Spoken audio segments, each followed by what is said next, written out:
in it, I saw one of the boys from the Estonian group going down the hill one evening carrying an afternoon snack, 4 ice cream bars and 5 things of orange juice. Carrying it down the hill. I don't know if he was going to share it or eat all of it himself, but oh my goodness. It takes a lot to fill those kids up when they're out there dancing their little tootsies off all day long. But, oh my, it was so nice. But we didn't pay the kids. They're school children. We paid the school. And all we gave the kids was, we flew them in, we put them in a hotel room for 4 weeks, and fed them 3 meals a day. This is a very expensive festival to put on. Very, very expensive. And mostly and I would beg people at the time, if you see something that the kids have got for sale out there, please, please buy it. Because they're not getting any money to do this. But when they get to the end of this show, that stuff that you bought will be divided up amongst the kids. And I guarantee you, every one of those kids, very few of which spoke any English, every one of them knows about Walmart. And they are waiting to go to Walmart and buy gifts to take home with them. And I would load them up and haul them by a truckload over to Walmart on the last couple of days of the festival. And every one of them would go through and buy exactly as much as they had money for. Not a single one of them gave any thought whatsoever, because they don't have such things, to the sales tax. And then I would stand at the cash register and I would pay their sales tax. Big deal. It was usually, what, 20 bucks? Maybe 25? I would have given them that much. But not what, they don't need to be paying my sales tax. That's for building roads and building schools. But, oh my, we had fun with those kids. And then the wall came down and we couldn't afford them anymore. Because they had learned about minimum wage. So, we had a Polish dance troupe here that were just adorable. Danny absolutely bonded with them. Their name was Dobrowiacy. And they were fabulous. They did this, one of the most ancient dances around, called the Trumpeter of Krakow, which was when Krakow, Poland was attacked by the Moors from Constantinople, from Istanbul. And the trumpeter saw them coming and blew the alarm, and that somebody shot him with an arrow and killed him. But before he died, he continued to blow the trumpet. It's an amazing dance, and it's part of their history. They had this one dance where the guys would get a hold of the forearm of the guy in front of him, so they were making like a Texas star. And they would go around in a circle, and then the girls would come over and squeal, and the guys would swoop them up around the waist, and the girls would pick their legs up, and their skirts would go wee, and around the circle they would fly. It was spectacular. And then the next year, because they hadn't taken any pictures of the actual dance troops, marketing was trying to figure out how to market World Fest. Well, did you take pictures of Dobrowiacy? No. Did you take any pictures of? No. We can't help you if you're that stupid. And they sweet-talked Rex Burdett and his daughter Yvonne into putting on a pair of wooden shoes and tying a little kerchief around their neck and pretending to clog dance. They said, we don't know how to market this. Because you're idiots! Oh, that guy didn't work here anymore, thank God. But, oh my goodness, what an amazing, amazing thing is World Fest. You need to go down and see if you can catch, and it's part of the Viva Italia group from Munich. Down at the thing, it's a living music box. They brought it up and brought it around the square last weekend. And I heard piano music. And I'm looking around and I look out the window and here goes a ballet dancer. It's a woman. She's 5.5 foot tall. She's on point, turning around and around on the top of a full-size piano, and there's a guy in whiteface playing the piano, sitting there. It's the living music box, and it's just amazingly beautiful. We never know. We never know what's going to come in the door. We used to get the kids from the Chinese acrobats in town, and standing and watching them was amazing. They're not here this year, you know. They would come out here and do the mornings, because in the afternoons they had a matinee in town. But if you like that sort of thing, the Chinese acrobats in town are very, very good. And then there are the bad things. There's the guys from France. This was a very long time ago. This is about 25 years ago. 4 of the boys of the group from France decided, what the heck, all they've got in the employees' lounge is that lousy Coca-Cola. So they brought them a bottle of wine in to go with their lunch. Jack Hirsch happened to walk by just as they were chowing out. They were on a plane back to France the next morning. And oh my God, we haven't had that problem much this festival, but sunbathing. No, we don't have that right now. When you're above the Arctic Circle, you catch as much sun as you can catch. Even the Irish will sit down and push their sleeves up and pull their shorts all the way up, and then just sit there in the sun like this.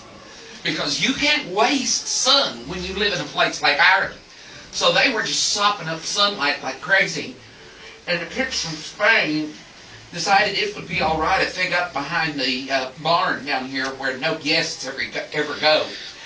But they forgot about the train. And the train was going, what? Because they didn't have nothing on. We had to explain that to them, that they were not to take their clothes off while they were in $7 City. You know, you try to explain it to them, but we are talking apples and oranges here when we are talking foreign countries of what they consider. When you're a man, if you're in Germany or in France, there are places right there in the middle of the street you just walk over and pee. You get inside this little thing, it's about this wide, and it comes around. You can see your feet, you can see them from about here up. But it's in France, it's called a pissoir. It's a pissoir. You go in there and go to the bathroom. I don't know where you go if you're a woman. You don't go in there. I would. I had a cousin who lived with her husband in Germany. He was in Ramsdale for years. And she said, I don't know where the women are supposed to go to the bathroom. Said the men, they have all kinds of provisions for the men, but not for the girls. And then the one country, Rex Burdett, who hires all of the bands for World Fest, hired a band. They were from, don't ever walk up to Rex Burdett and say, Sri Lanka. He may die of a heart attack right there in front of you. This has been 10 or 12 years ago. He saw this dance troupe. Gorgeous costumes, unusual instruments, beautiful dances and songs. He hired them. Who came from Sri Lanka? 3 young guys with big suitcases full of stuff to sell, and 1 old man. No costumes, no instruments, no drums, no dancers, nothing. Rex said, you are not coming on the park to sell that stuff unless you have a dance troupe here. Well, they'll be along. Yeah, they'll be here. Yeah, they'll be here. Well, they didn't show up, and he wouldn't let them on the park. And then the old man got sick. And after about 2 days, he died in the motel room. And what did those 3 young fellers do? They stole his money, took his shoes, and left. They're probably still here in the United States somewhere. Hope they got a job because they sold all that stuff they brought to sell real quickly. So here's Rex. He's got a dead Sri Lankan on his hands. So he called his wife in Sri Lanka and told her that he would have him cremated and send her ashes back to her. And she threw a wall-eyed hissy fit. You can't cremate a Buddhist without a Buddhist priest. You seen any Buddhist priests lately? So he thought, no. Finally, he spent the money. The old man's in cold storage. He spent the money. He got a traveling airline casket, which cost like $900, and shipped the old man back to Sri Lanka. How much entertainment has he gotten from the Sri Lankans so far? Zip! It entertained the fire out of us that worked here, but he shipped him back to Sri Lanka, and his wife called him and gave him just great hosannas and hallelujahs. But after about 2 weeks, she started calling him at 1 week intervals, saying, well, you were so nice to me, and I'm getting kind of lonely. Wouldn't you like to have another wife? All you have to do is bring me to America, and I'll marry you. He's already married. And so, if you really want to see Rex Burdett turn bright red, just say, Sri Lanka to him.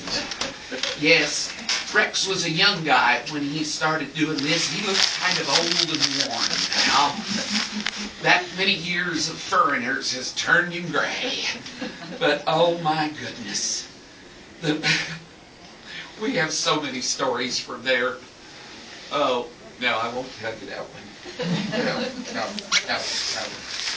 There was a period of time that we had an agent in Holland who was sending us groups from the various countries. But real quickly we figured out that the Scottish bagpipe band were from Holland, and the flamenco dancers were from Holland, and what else? Oh, we did have Dutch dancers that were doing Dutch dances from Holland. Everybody was from Holland. It didn't take y'all very long to figure out that what we were passing off on you were foreigners from Holland as other countries. So we got rid of him, and Rex started going to Europe. He asked my husband to go with him one time because my husband is multilingual. He can speak French, he can speak Spanish, he can fake German. Very valuable man. Knows several phrases in Czech. The problem was, you fly to Europe and then you fly all over Europe, and that man of mine is not that you can do that. He said, I know. Although he did have a doctor one time offer to set him up with some medication that he wouldn't care if he flew. He said, you wouldn't care if they sawed your leg off. And Richard's like, no. Once I get there, I'd finally come out from under the meds, and then I would know. Oh, well. Time for me to shut up? Yep, sure enough is. Now, it's a while until the Homestead pickers get here. It's still 45 minutes. However, you have the best seats in the house. If you looked at the wrong schedule, if you looked at like Thursday's schedule, you think they're going to start now. They're not.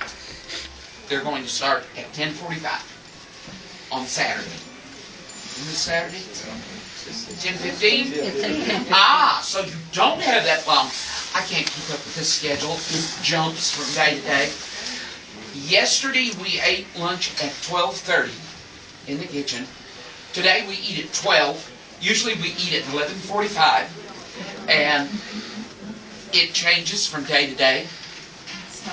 Oh yeah. She won't tell me what it is, but it's smelling good. Yeah, does it say 10:15?